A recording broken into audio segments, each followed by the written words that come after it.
Chhattisgarh bulletin में आप सभी का स्वागत है। मैं हूं आपके साथ निशा शर्मा। आइए छत्तीसगढ़ की तमाम खबरों पर एक नजर डालते हैं। सबसे पहली खबर रायपुर से। 23 दिसंबर 2025 को रायपुर शहर पुलिस द्वारा सुबह लगभग 4 बजे की गई कार्रवाई के विरोध में आज शहर सीर तुर्नबी कमेटी के आह्वान पर मुस्लिम समाज ने शांतिपूर्ण धरना प्रदर्शन किया। सैकड़ों लोग यहां पर इकट्ठा हुए, पुलिस के तरीकों पर कड़ी आपत्ति जताई। वक्ताओं ने कहा कि पुलिस ने बिना नोटिस या पूर्व सूचना के कई बुजुर्ग, महिला और सम्मानित पुरुषों को उनके घरों से उठाकर थाने लेकर गए। लगभग 150 लोगों को कड़ाके की ठंड में वाहनों में बिठाकर लेकर जाया गया, मानो वे गंभीर अपराधी हों। बाद में केवल दस्तावेज सत्यापन के बाद उन्हें छोड़ दिया गया। वहीं धरना प्रदर्शन में यह संदेश दिया गया कि यदि उद्देश्य पूछताछ ही था तो सम्मानजनक कानूनी प्रक्रिया अपनाई जानी थी। समाज ने पुलिस की कार्रवाई को एक तरफा और अमानवीय बताते हुए सुधार की यहां पर मांग की है। रायपुर से ब्यूरो रिपोर्ट आपको दिखा रहे हैं।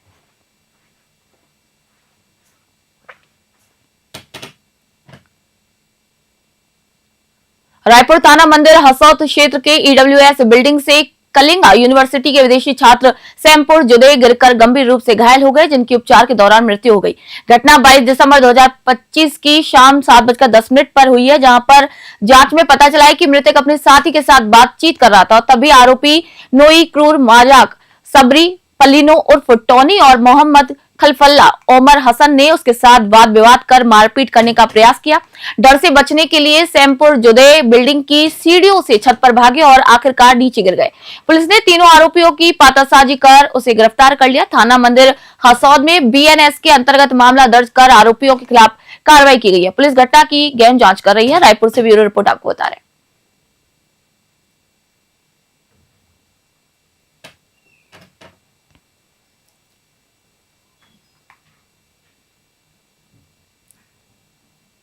रायपुर राजधानी में महिलाओं को निशाना बनाकर अश्लील कॉल और मैसेज भेजने वाले कुख्यात मनचला गोपाल गोयल को सिविल लाइन थाना पुलिस ने गिरफ्तार कर न्यायिक हिरासत में जेल भेज दिया। आरोपी लंबे समय से सार्वजनिक जगहों पर महिलाओं की रेकी कर उनका मोबाइल नंबर हासिल करता और फिर अश्लील कॉल और मैसेज भेजकर उन्हें मानसिक रूप से प्रताड़ित करता। पीड़ित महिलाओं की शिकायतों को गंभीरता से लेते हुए पुलिस ने तकनीकी साक्ष्य और सूचना के आधार पर आरोपी को दबोच लिया है। सिविल लाइन पुलिस ने स्पष्ट किया कि महिलाओं की सुरक्षा, सम्मान और गरिमा से खिलवाड़ करने वालों को बख्शा नहीं जाएगा और इसी कार्रवाई से न केवल पीड़ितों को न्याय मिला है, बल्कि समाज में छिपे अन्य असामाजिक तत्वों को भी एक कड़ा संदेश दिया गया। पुलिस की सख्ती और तत्परता की राजधानी में व्यापक सराहना भी की जा रही है। रायपुर से ब्यूरो रिपोर्ट आप देख रहे हैं।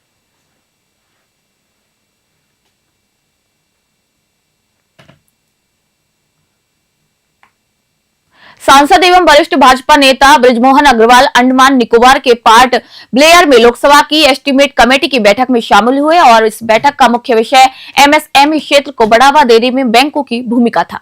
सांसद बृजमोहन अग्रवाल ने कहा कि एमएसएमई भारत की अर्थव्यवस्था की रीढ़ है और छत्तीसगढ़ जैसे राज्यों में बैंकों की सक्रिय भूमिका से स्थानीय युवा, कारीगर और छोटे व्यापारियों को आत्मनिर्भर बनाया जा सकता है। उन्होंने पहली पीढ़ी के उद्यमियों को ऋण में औपचारिकताओं को कम करने, स्टार्टअप और सर्विस सेक्टर को एमएसएमई में शामिल करने और पीएम मुद्रा योजना के तहत समयबद्ध ऋण उपलब्ध कराने का यहाँ सुझाव दिया। उन्होंने कहा कि छत्तीसगढ़ और अंडमान निकोबार में संसाधन और प्रतिभा पर्याप्त है, जरूरत केवल बैंकों की सकारात्मक सोच की है। सीढ़ी अनुपात सुधार और स्थानीय जरूरतों के मुताबिक ऋण उत्पाद विकसित कर एमएसएमई क्षेत्र को वास्तविक लाभ दिलाने पर भी यहाँ जोर दिया गया। रायपुर से ब्यूरो रिपोर्ट आप देख रहे हैं।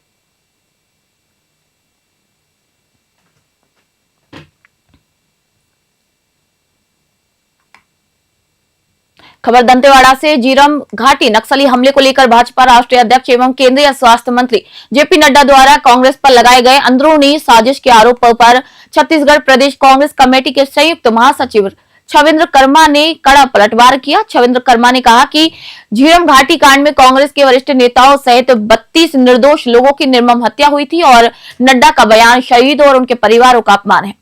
उन्होंने सवाल उठाया कि उस समय केंद्र और प्रदेश में भाजपा की सरकार थी और एनआईए ने जांच की थी, तब ये कैसे हो सकता है कि नड्डा के पास ऐसी जानकारी हो जो एनआईए के पास नहीं।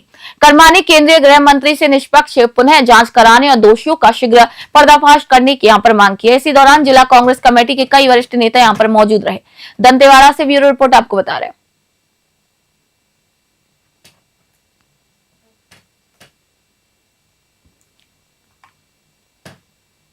खबर कोरबा से। नगर विकास को गति देने के लिए नगर पालिका निगम कोरबा ने वार्ड क्रमांक 17 डोडीपारा में सामुदायिक भवन और अन्य विकास कार्यों का यहां पर विधिवत भूमि पूजन किया। इसी अवसर पर कैबिनेट मंत्री लखनलाल देवागन गरिमामयी यहां पर उनकी मौजूदगी रही। मैं आपको बता दें कि कार्यक्रम में 64,30,000 रुपए की लागत से प्रस्तावित विकास कार्यों का यहां पर शुभारंभ किया गया। इसमें साड़ा कन्या स्कूल में साइकिल स्टैंड निर्माण और सामुदायिक भवन निर्माण कार्य शामिल है। वार्ड 13, 15 और 17 में अधोसंरचना विकास एवं पर्यावरण निधि मद और जिला खनिज न्यास मद से कुल 7 योजनाओं को स्वीकृति यहाँ पर मिली है। इन परियोजनाओं से क्षेत्र में शिक्षा, सामाजिक गतिविधि और बुनियादी सुविधाओं को मजबूती मिलेगी।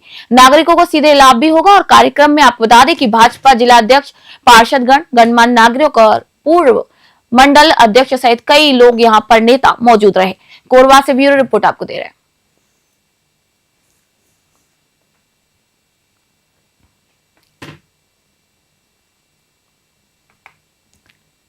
खबर सुकमा से। पुलिस मुख्यालय द्वारा साइबर जागरूकता के संबंध में एसओपी जारी किए जाने के बाद सुकमा जिले में कार्यक्रम संचालित किया जा रहा है। पुलिस अधीक्षक सुकमा किरण चौहान के निर्देश अनुसार अति पुलिस अधीक्षक रोहित शाह के मार्गदर्शन और उप पुलिस अधीक्षक मोनिका श्याम के पर्यवेक्षण में 27 दिसंबर 2025 को दोरनापाल में जागरूकता कार्यक्रम आयोजित किया गया।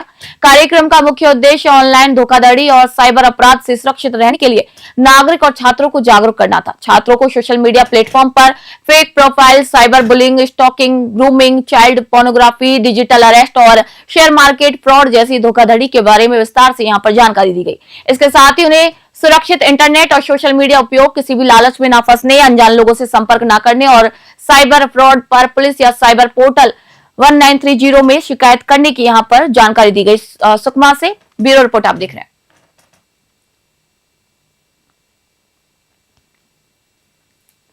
खबर आरंग से। धर्मनगरी आरंग में आगामी 14 और 15 जनवरी को भव्य राजा मोर ध्वज महोत्सव का आयोजन किया जाएगा। प्रदेश के कैबिनेट मंत्री और आरंग विधायक गुरु खुशवंत साहिब ने नगर के सामाजिक प्रमुखों से आयोजन को ऐतिहासिक बनाने हेतु सहयोग की अपील की है।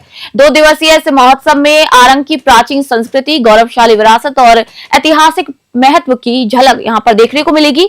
महोत्सव के दूसरे दिन सुप्रसिद्ध कवि डॉक्टर कुमार विश्वास अपनी विशेष काव्य प्रस्तुति देंगे, जो कार्यक्रम का मुख्य आकर्षण होंगे।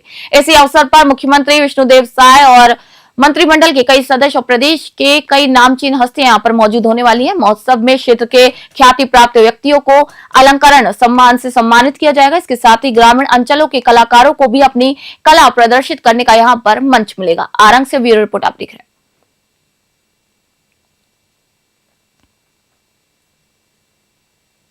खबर रायगढ़ से। तमनार क्षेत्र के ग्राम लिब्रा में कोल ब्लॉक जनसुनवाई के विरोध में शनिवार को हिंसक प्रदर्शन हुआ। करीब 300 से अधिक 1000 से अधिक ग्रामीणों की भीड़ ने यहां पर पुलिस पर पत्थर और लाठी से हमला कर दिया। आपको बता दें कि इस दौरान एसडीओपी, थाना प्रभारी और दर्जन पुलिसकर्मी गंभीर रूप से घायल हो गए, जबकि कई आरक्षक और महिला कर्मी भी यहां पर घायल होकर अस्पताल में भर्ती हैं। उपद्रवियों ने सरकारी वाहनों को आग के हवाले कर दिया। जिंदल कोल हैंडलिंग प्लांट में घुसकर कन्वेयर बेल्ट, ट्रैक्टर और ऑफिस में तोड़फोड़ कर दी। वहीं प्लांट में आगजनी के कारण भारी नुकसान भी हुआ। स्थिति को नियंत्रित करने पहुंची कलेक्टर, एसपी और विधायक पर भी भीड़ ने पथराव किया। पूरे इलाके में भारी पुलिस बल तैनात किया गया और तनाव अभी भी बरकरार है। प्रशासन ने प्रभावित इलाकों में सुरक्षा बढ़ाने और घायल लोगों को उपचार प्रदान करने का यहाँ पर दावा किया। रायगढ़ से ब्यूरो रिपोर्ट आप देख रहे हैं।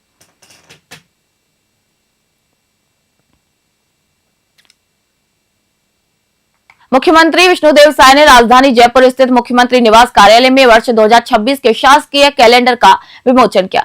वर्ष 2026 को राज्य सरकार द्वारा महतारी गौरव वर्ष के रूप में मनाया जा रहा है और कैलेंडर के मुख्य पृष्ठ पर छत्तीसगढ़ के प्रमुख शक्तिपीठ बमलेश्वरी, महामाया, दंतेश्वरी, चंद्रहासिनी और कुदरगढ़ी के दर्शन यहाँ पर दर्शाए गए हैं। पृष्ठभूमि में सिरपुर, राजिम, आदिवासी संस्कृति और चित्रकोट जलप्रपात की भी झलक यहाँ पर शामिल है। कैलेंडर में महिला सशक्तिकरण, जन कल्याणकारी योजनाएं और सामाजिक अभियानों को भी दर्शाया गया। वहीं इस दौरान मुख्यमंत्री ने कहा कि ये कैलेंडर महिलाओं के सम्मान, सुरक्षा और आर्थिक स्वावलंबन का एक प्रतीक है। जनवरी से दिसंबर तक प्रत्येक मासिक पृष्ठ में योजनाओं जैसे महतारी वंदन, कन्या विवाह, बेटी बचाओ बेटी पढ़ाओ, रक्षाबंधन उत्सव और दीदी ई रिक्शा सहायता को प्रमुखता दी गई है। रायपुर से ब्यूरो रिपोर्ट आप देख रहे हैं। छत्तीसगढ़ बुलेटिन में फिलहाल इतना ही। देश दुनिया खबरों के लिए देखते रहिए News 21 में निशा शर्मा आप सभी से इजाजत चाहती हूँ।